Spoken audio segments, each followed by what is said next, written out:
سلام بینندگان عزیز، اعضای گروه، خوبیم؟ سلامتین؟ میدونی چند وقته که نبودم، خیلی گرفتار که دیگه حد نداشت. نه الکی میگم، آشپزی نمیکردم.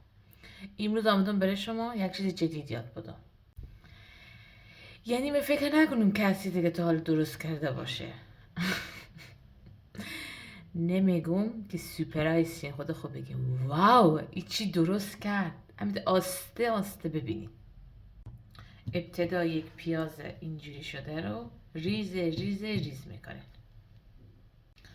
خب بینندگان عزیز، اینا ریز شد پیازها، میریزیم که سرخ شه و مرحله بعدی. خب ما پیازها رو گذاشتیم، روغن یک قاشق یا الا 2 قاشق کم. پیازها باید همین چیز شن تا به مرحله برسن که فلج شن. نه فلج نه، شل ها. خب ای چیه بگین دیگه. این سیر خورد شده ایه. من دیروز سیراخو خورد کردم گذاشتم داخل فریزر. الان یک تیکه از این سیره و میذارم کنار.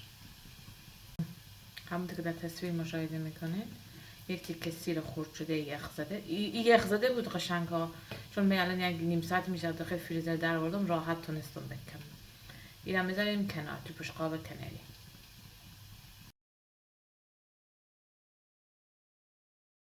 خب در این مرحله ما چیکار میکنیم؟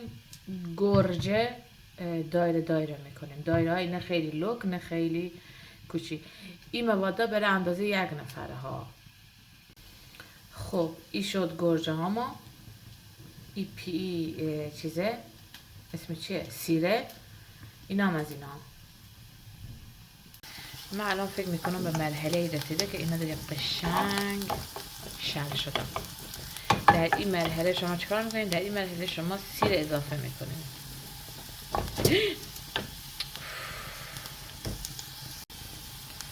خب خدا رو شکر که سیر امیده برو چیز نخورد، برو زمین نفتاد، هم لب مرز گاز افتاد. یک سیر داغ و پیاز داغ خیلی قشنگ. خب الان دیگه قشنگ اینا خوب تف خورد پیاز و سیر. خب بو سیرم آمد بالا، آدم کیف میکنه. من خودم شخصا خیلی دوست دارم. تو این مرحله باید چه کنیم؟ باید روب اضافه کنیم. خب روب برم اضافه میکنیم، یک قاشق کم، 7 روب ها اینجا. خب روب برم یک تفت میده. بعدش دیگه ادویه خونه دیگه، خود همون گرجه. قبل از هر چیز همین وقتی که دارین تفت میدین چیزم بریدین، زرچوبه. وای خیلی شد، اشکال نداره دیگه. ادویه ها نشون نمیدم چی میریزم. خب نمک، فلفل، نمک و فلفل و یکم دارچین اگه دوست داشتین. خلاص ادویه خاصی نداره دیگه. بازم گفتم باشه بیام نشوندم. نمک، اینم فلفل تند خوب بریزین که تند شه. هرچی دوستم ندارین ولی خب چون دارین از من یاد میگیرین من دوست دارم بریزین. خب اینا که ریختین، گوجه خورم بندازین لپ و یک لیوانم آب.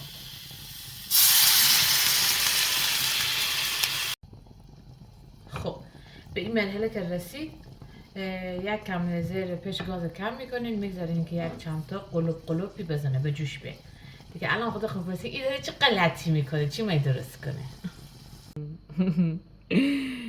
بادمجون. این غذا چه کار میشه؟ بادمجون میخواسته بشه. این بادمجون، خود بادمجون ها شما خیلی فرق میکنه. این خیلی خوشمزه واقعا، رژیمی. این بادمجونایی که در تصویر میبینین اینا داخل نمک قوطه‌ور شدن، آب سیاه اینا رفته بیرون، داخل فر گذاشته شدن، ایت برشته شدن، بعدش یخ شدن، بعد از اینکه یخ شدن داخل فرینا یک روغن هیچی میبینید بدون روغن خیلی خوشمزه. بعد گذاشته بودم داخل فریزر، الان دیگه میره داخل دیگ. وای سوختم. خب همونطور که گفتم میبینید نمیبینید انا میبینید داره قلقل میکنه. در این مرحله شما بادمجان آخر اضافه کنید. حالا دیگه میبری یک نفره فقط برای خود منه، آقا سید بادمجان خوش نداره. خب اینا رفت داخل دیگ، خیلی مرتب منظم، فقط یک ذره کوچیک اینا فشورش بدین که چیزا بیای رو بیای که من که بذاره برم. خب بعد میبینین زیری بعد کم نور باشه، خود همین آب بجوشه کمی که بادمجان هم پخته شه. یعنی خوده یک بار شما درست کنید بعد میگین چی کردی؟ من خودم از کسی یاد گرفتم. الان هم بذار سر دیگه باز کنم. اوف لعنت چی شده؟ تو خدا نما کنید چی شده اصلا. قشنگ همه چی برابر. اوف آخ آخ آخ آخ آخ برم بشینم بخورم دیگه. خداحافظ. این هم آخر نهایی و نعنام کنار گذاشتم، برم بشینم بخورم. یعنی خدایی خوشمزه میشه. یک بار امتحان کنید جان ما، یک بار امتحان کنید.